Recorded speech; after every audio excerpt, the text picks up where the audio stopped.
Hi, and welcome to the Theater History Podcast. I'm Mike Leager. Indonesia is a vast, diverse country with many different performance traditions. Its theater is just as complicated, with a range of styles and a number of important figures and theatrical groups. One of those institutions is the Teater Mandiri, a theater company founded by the artist Putu Wijaya in 1971. Dr. Cobina Gillitt has been a member of Teater Mandiri since 1988, and today she joins us to talk about the troupe and about modern Indonesian theater. Cobina is an assistant professor of theater and performance at Purchase College, as well as a dramaturg and translator of Indonesian plays. Cobina, thank you so much for joining us. Thank you. I'm happy to be here.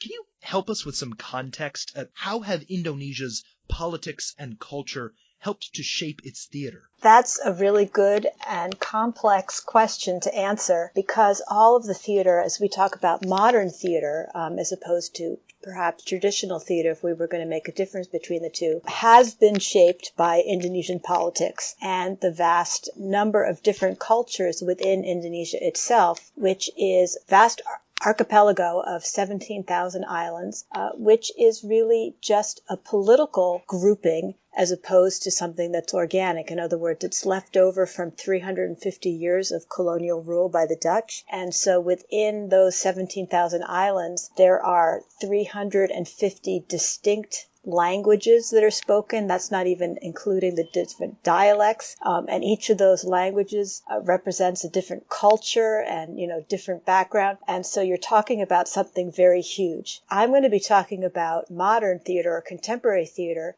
which is in the Indonesian language, which is a single national language that was first adopted in the beginnings of the 20th century and made official when Indonesia gained its independence in 1945. So when we're asking about how politics and culture help shape theater, we can see that even until Indonesian became the national language, there really wasn't any difference between what was called traditional theater and contemporary or modern theater. Everything was theater. And in fact, in Indonesian language itself, there is no word for theater. The word that they use is teater. So it's a borrowed word.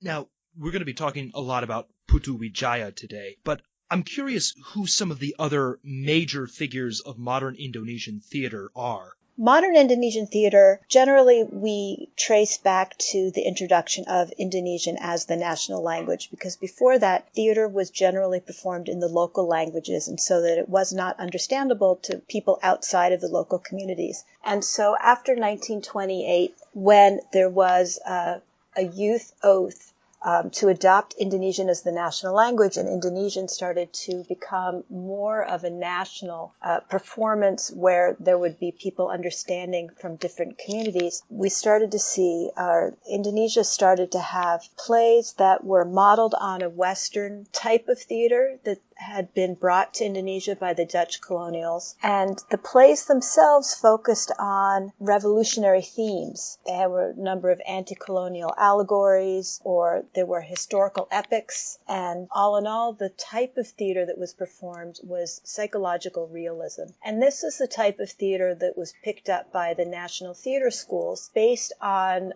the first translated book of Western theater training, which was Boleslavsky's 6 Lessons. So it was a Stanislavski type of system that was taught, or what we call here in the States, method acting. And the type of work that Putu Wijaya does and the type of theater that I do most of my research in is a theater that grew out of the 1960s, which happens to be a time of political change between Indonesia's first president, Sukarno, who became president when Indonesia declared its independence in 1945, and a coup by President Suharto, who became president in 1965. And what happened starting in the 1960s is there was a shift away from what had been happening under Sukarno, who had been leaning more and more towards Maoist China and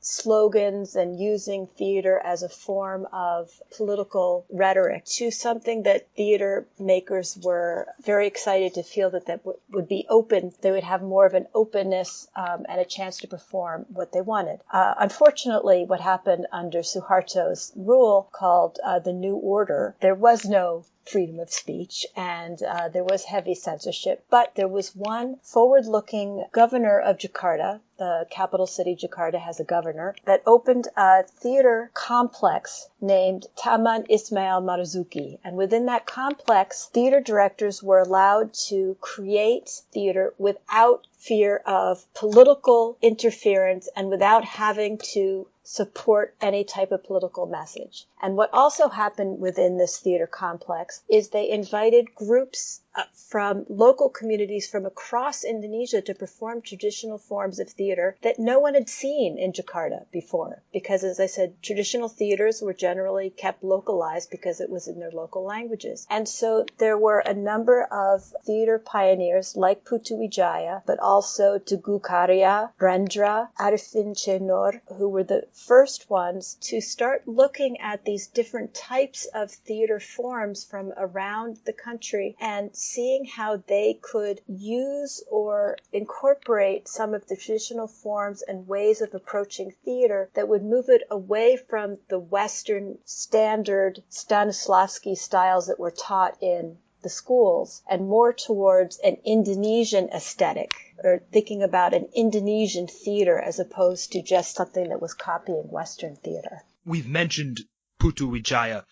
Who is he, and what's the underlying philosophy of his Teater Mandiri? The very first and most prominent pioneer in contemporary theater, starting in the 1960s onwards, was W.S. Rendra, who, from his group, a number of other people grew. And Putu Wijaya was a member of his group for a while. Putu Wijaya is actually Balinese born and left Bali to go to Central Java, Jogja, where Rendra had his theater group called Teater Bengkel, which means workshop theater, where he saw that humans needed to be worked on as like in a car workshop, or in an auto shop to get back to sort of more of an objective reality as opposed to being fed information and facts and how to think by the government to be able to think more independently. And so Putu grew out of that group. And he was actually studying law at the time, but joined the group and from there went on to create his own theater company called Teater Mandiri in 1972. Mandiri means independent, so it's an independent type of theater. He has several mottos that have propelled his work forward until now. One of them is Bertolak dari yang ada, which means make do with what is available. So it's a type of poor theater, as we can think of perhaps in a Grotowski sense, that, if you don't have it, you do without. They didn't have a lot of money. There was no sponsorship, really. But it's also an idea of making do with what's available is using the resources that you have. And the number one resource that you have to make theater are the bodies of the actors within the group. And so it became a physical theater and really using the strengths of the people who joined his group. And he has a wide range of people who have joined his group, from professional actors to people who are professionals in other fields, to homeless people, to illiterate people, to anybody who has shown some kind of interest in working with him and the dedication to show up to rehearsals have found a place there. Because he has these bodies to work with, he focuses on these actors in order to create plays for his theater group. So that has been the main sort of underlying force that has propelled them till now. Now, there's a couple of other terms that come up when talking about Putu Wijaya and his theater group. What's a tontonan, and how does that differ from the term teater? Tontonan is an Indonesian word, the root of which is to watch. So tonton means to watch. And so the idea is to make theater less precious and more of the people who are watching it. In other words, so that it's less elitist. And so a tontonan is something that would usually be applied to traditional performance. And so that's one of the things that he picked up in terms of from the traditional aesthetics, is to make it much more of a watching as opposed to theater, which is actually has its roots in Greek, is to, seeing place. And so that, it's more of an Indonesian term to get it away from the Western theater, which didn't really jive with how they were looking at theater. I mean, one of the things they were trying to get away from, Putu Wijaya and others, were sort of the Western conventional realism of, talking about the weather and sitting around the living room, or, living room dramas and all of that. I mean, first of all, no one talks about the weather in Indonesia because it's always hot. There's no reason to. People don't have houses in the same way. It's just life isn't set up that way. And so the idea of a tontonan is to make it sort of a more humble type of performance, but also allows, in his mind, for audience to bring away with them what they want. In other words, his performances, his tontonan, can be seen on many different levels. And so the same way that his company shifts all the time and is made up of members from the illiterate to the highly educated, audience members also run that gamut. And his plays work on many different levels. And so if you're there to see something political, you'll see something political. If you're there to see something funny, you're there to see you'll see something funny. And the point is he wants to have those conversations continue on after people come to see the performance. He also has a term that he began with when he first moved to Jakarta and started Teater Mandiri in the 70s. He was working as a journalist, and he started to also think of his theater or his work in terms of what he called teater bodoh, or the stupid theater, which is to say that he would present things in a way that was stupid, in that people would understand what he was saying and get it, in the way that reporters often report on complex topics, but in a way that make the readers feel smart, that they've actually gotten something. So that's how he thought his theater was. In other words, by bringing it down to the level of thinking of it as a tontonan and as teater bodoh, or stupid theater, was to make it more inclusive, to really have it be a theater of the people where just anybody could get something out of it.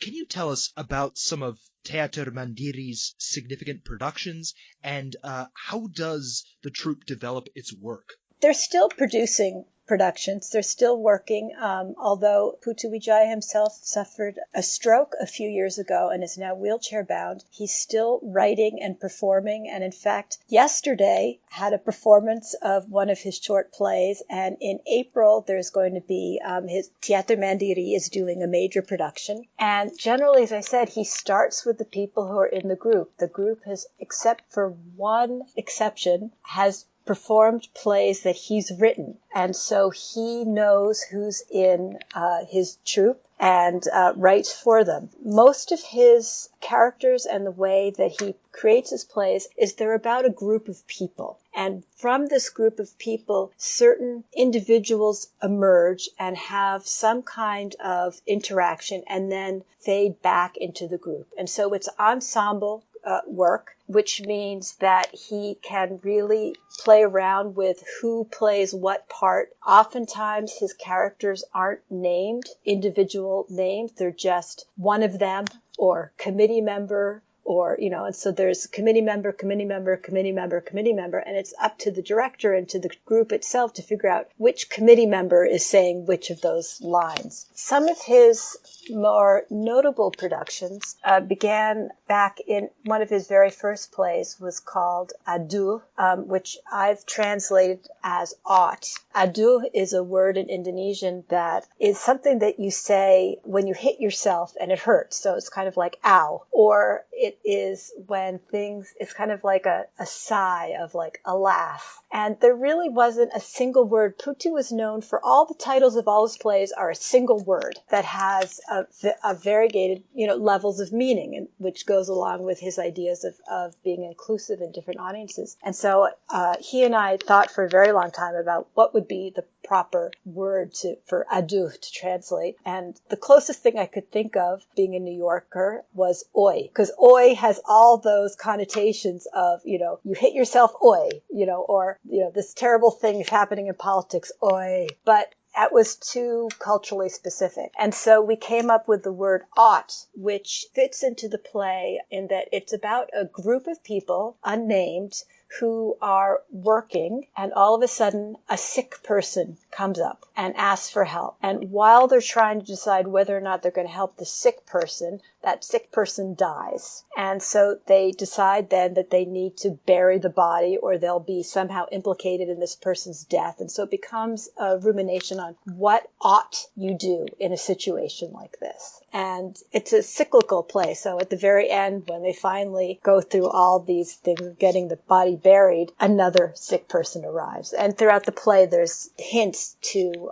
back to that this has happened before. So that was a significant play that happened early in his career. But he's published over 40 plays and has written more than that. So to really pull a lot of them out as significant is hard to do. He's had different periods. There was a long time where his plays were very wordy, along with this ought play. And then he went through a much more visual period, starting in the late 80s, early 90s, where he began a signature style of covering the whole proscenium with a white curtain scrim as a shadow screen. And so that the actors were shadows, performed as shadows behind the screen, along with different objects and puppets. And then it evolved even more and more until actors started coming out downstage, and he's worked with different ways of working with the lights. And so that has evolved for a long time. And his cast got even bigger and bigger, where he started using school children. There was one that took place about 7 years ago. I'm trying to remember the title of that one, but there were about 50 to 75 school children who took part in that. And now he has moved into a new phase of writing what he calls monodramas, which are a combination of straight monologues or a short play that is primarily spoken, or the dialogue is primarily spoken by one actor, but there may be more than one actor in the scene. You've written quite a lot about Teater Mandiri's work and Putu Wijaya, and there's a particularly striking essay where you talk about how everyone looks at this group's work and says, oh, that sounds like Artaud and the Theater of Cruelty.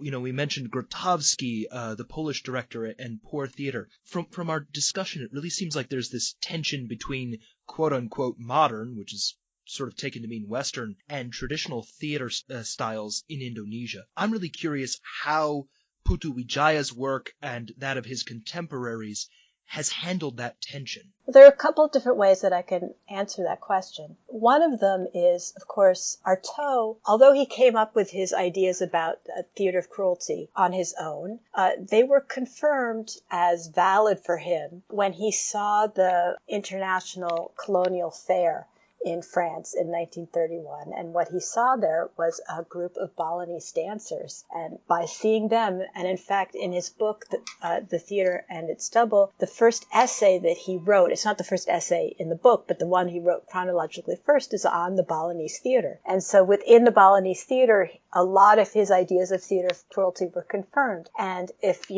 you ask Putu Wijaya, have you ever read Artaud? He said, he'll answer maybe, but he also answers, well, I'm Balinese, and so is it possible that the two of them got there the same way? There's a lot of circularity between Western avant-garde theorists, drama theory, and Asian theater, along with Brecht, who saw Chinese opera, and Grotowski, who has connections to India, and Artaud and Bali. And what happened in the 60s with these theater conservatories that were very much focused on Stanislavski's style of naturalism, there was this underground sort of core group of theater directors who would pass around mimeographed copies of anything that they could get on theater theory. So Grotowski, when he was first translated into English in the 50s, a mimeographed copy went around about the poor theater. And so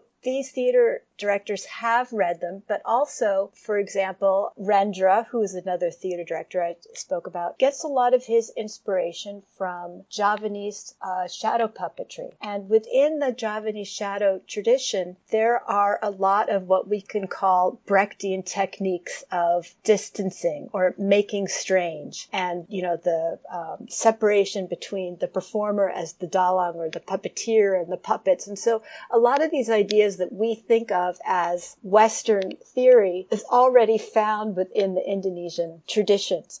And so, in fact, Putu Wijaya and I also write about these types of theaters, or this theater tradition, or modern contemporary theater that these particular directors do. We call it tradisi baru, which translates as the new tradition, because they very much wanted to create a theater that was within the continuum of Indonesian theater, that wasn't a break in any way from this continued theater, and it's just a new way of looking at traditions. And so, your first question to me was, how did culture and politics affect theater? Now, in the 60s and 70s, in this theater complex that I was talking about, the theater was very political. And in fact, in the end, the openness was shut down by poetry reading that Rendra was giving when someone threw an ammonia bomb over the wall. And what, though, that these theater directors saw in this theater complex by seeing traditional theaters from across the country for the first time was there are ways already within the traditions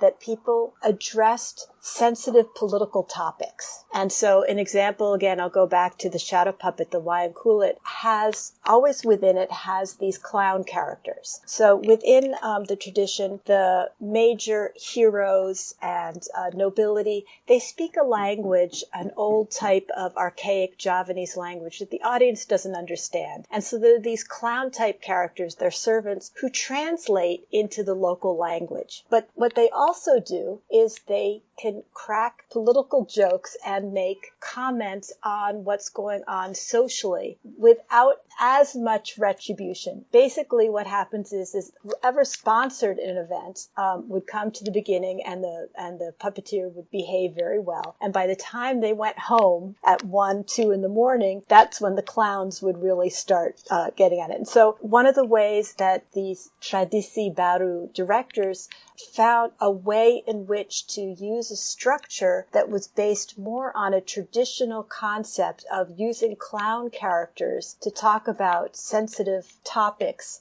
to government censorship topics by using these types of structures from the traditional forms of shadow puppetry and popular entertainment, where you had characters who would come in and clown around and talk about these without getting in trouble, basically. Their other way of circumventing the censorship would be to, for example, Rendra would use Western plays such as Antigone, for example, and make sure that, putting it in an Indonesian locale, it became clear that he was criticizing some of the state versus morals of the society. But on the other hand, he also wrote plays that he would very specifically say, this takes place in a country in South America, not here.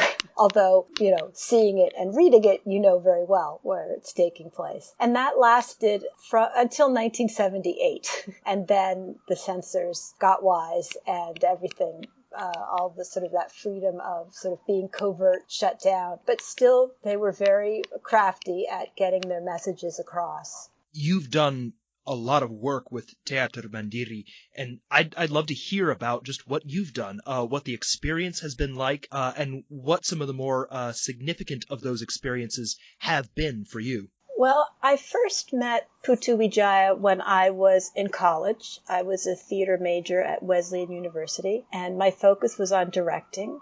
and I had taken a course on Balinese dance and music that counted towards my major. And Putu was in the country doing residencies at different universities. Wesleyan was one, University of Wisconsin and Madison was another. And he came and did one of his plays, production of one of his plays called Roar at Wesleyan with the students. And I didn't really know him then. But after I graduated, and having taken that course, first thing I did was I hopped on a plane and traveled to Indonesia, spent some time in Bali learning mass dance, and then traveled all over Southeast Asia. And when I came back to New York, I was working at La Mama, downtown New York. And within the rehearsal studios there, I was walking up the stairs. Now they have an elevator, but I was on the 6th floor so I could see everybody on each level. And there was Putu Wijaya on one of the levels. And I went in and introduced myself and said, I had seen his work and I had just been to Indonesia and I'd heard more about him. And we started talking,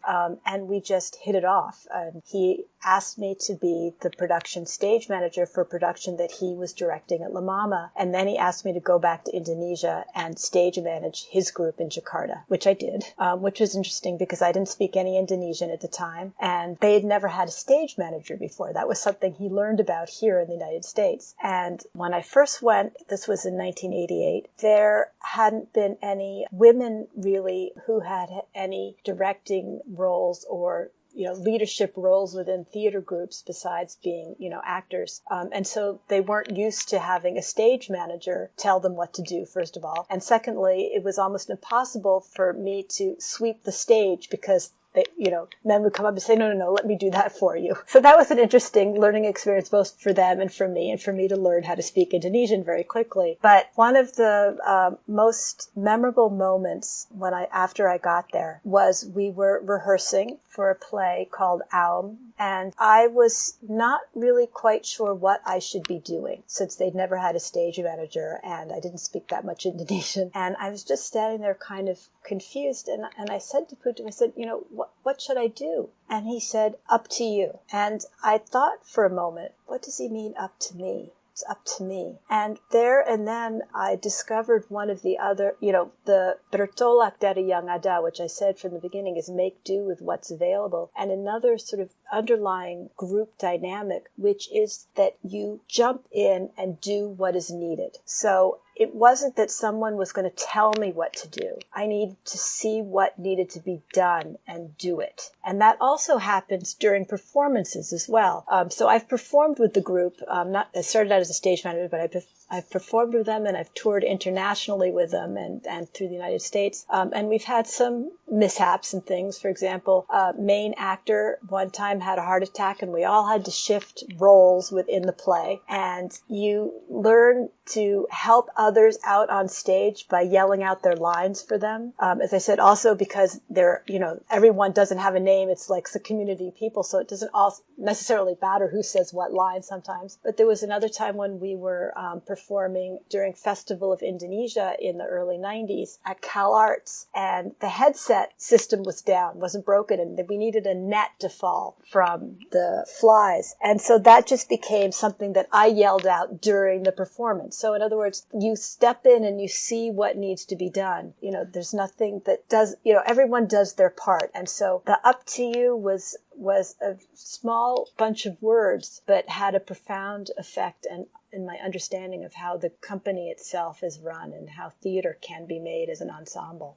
Could you bring us up to date on what's been going on with Indonesian theater in recent decades? Well, the New Order era under President Suharto ended in 1998 when he was forced to step down. And since then, Indonesia has been a democratically elected government. In fact, the second largest true democracy in the world after India with a 1-to-1 voting. And since then, there has been a lot more openness in what theater what playwrights are able to write about and theaters are able to stage, although there are other types of censorship that continue to plague a lot of artists in Indonesia, not just from the state, but now also because of rise of religious conservatism, particularly militant Islam and things like that. But since the fall of Suharto, there was sort of a broadening of theater outside of the theater of the center. I've really been talking about two centers. One was in Yogyakarta, which was Central Java, where Rendra began his Bengkal theater, but then everyone moved to Jakarta. So most of the theater I'd been talking about was centered in Jakarta. But since 1998, and there's been a concerted effort to allow contemporary theater to thrive outside, and there have been a number of important groups that have continued to work in Jakarta, like Teater Koma, that is headed by Riantiarno. But also there were newer groups that came around during the postmodern 1990s called Teater Sai and Teater Kubur. Then also other centers such as Bandung, which is in West Java, has had a strong theater tradition now. Teater Payung Hitam, or the Black Umbrella. And out in Jogja, back in Jogja, has had sort of a re-blossoming of theater groups, starting with Teater Garasi, or Garage Theater, or Theater of the Garage, which is modeled basically on, the Bengkal workshop theater in more ways than one, not just in the name, but also in that it's also a training ground where they study theater as well. And so there is an interesting dynamic of theater in Indonesia, which is unlike here in the United States, in that theater groups are mostly comprised of one leader, like Putu Wijaya, who's usually often the sole playwright and director of the group. And from there, it's been very hard for a new generation of theater makers to emerge. There have been some who have emerged, and some groups who are more structured in such a way that new theater directors can emerge. But it's not. It's still very much based on that group dynamic, as opposed to having a director as an idea and going out and auditioning actors who've never worked together before. That's starting to happen more now. That's been a much more recent change, but still the overall landscape of theater in Indonesia, the contemporary theater in Indonesia, is dominated by these groups that are led by a single figure or figurehead who is the artistic driver, with a bunch of actors who are following them, as opposed to actors being independent, going out and performing and working with different directors. What would you suggest for listeners who want to learn more about Teater Mandiri and modern Indonesian theater? There are a few articles available. There are some people who write about it. We're a small, rarefied group of scholars across the world. Few of us in the United States, one in Canada, one in England, a couple in the Netherlands who write about Indonesian theater. One of the problems is, and one of the reasons why I became a translator of Indonesian plays, is when I was doing my research, there wasn't any information in English. And so I had to learn Indonesian pretty quickly, but also I had to do all my translations in order to include work in my writing about Indonesian theater for people to read. So there are, and as you said, you're going to put up a list of resources that people can look at. There are journal articles, there are books, there are YouTube videos, there's one scene of one of my translations, which you can click on online. There is a major 4-volume series of Indonesian plays, all of 20th century Indonesian plays in translation, that was published simultaneously in Indonesian and in English.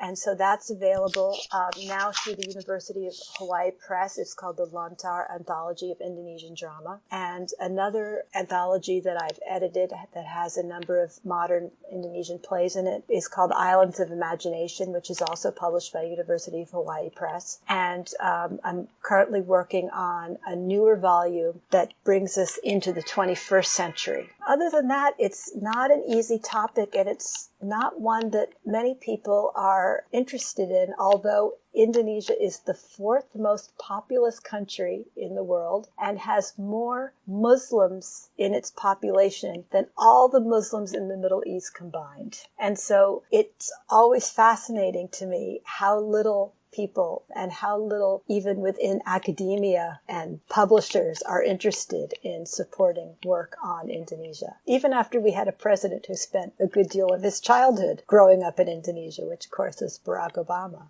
Well, hopefully, after hearing this episode, listeners will be inspired to learn a little more. It's certainly a fascinating sort of theatrical scene, and the work that you've done with Putu Wijaya sounds really interesting. So we're going to post some additional information about Teater Mandiri and modern Indonesian theater, including the links that Cobina mentioned. Thank you, Cobina, so much for introducing us to this really vibrant, exciting world and for teaching us about modern Indonesian theater.